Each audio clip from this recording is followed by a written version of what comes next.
Montreal Impact fancy a bit of va-va-voom.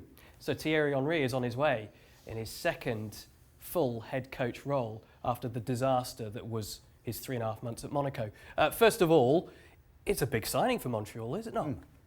Well, it's a big name signing, and I think it's going to be a tough job for Thierry Henry. You know, managing in MLS is tough, and considering the reputation he had, and considering the reputation he has now as a coach after his debacle at Monaco, because quite frankly it was a complete and utter disaster.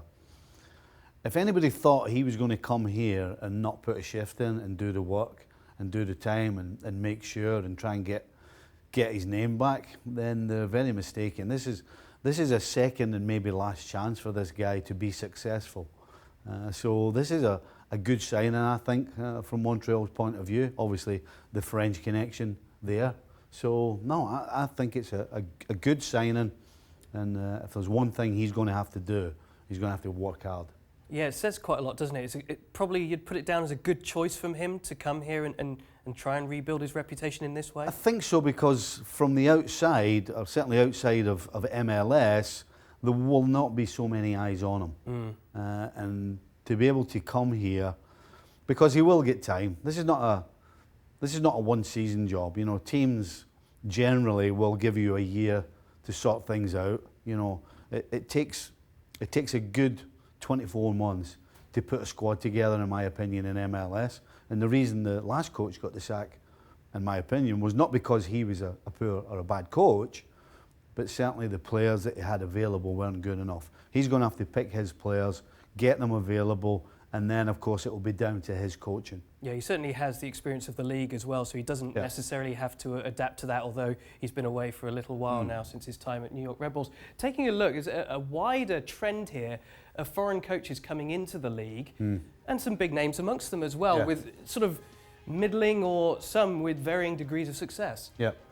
Well, you know, you've kind of got a mixture of so-called failures and so-called successes, you know. Tato Martino, obviously, at Atlanta United was hugely successful. Frank de Boer, after a sticky start, I think you could say, you know, getting to the semi-final is success.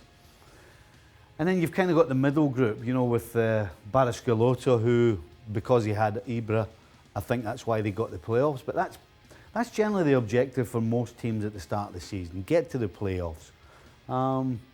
Again, I think it's about not just coaching, it's about your recruitment and your eye for a player. You know, X's and O's, the likes of Thierry Henry and all those names you saw on that list, when it comes to X's and O's, there's probably nothing much between them.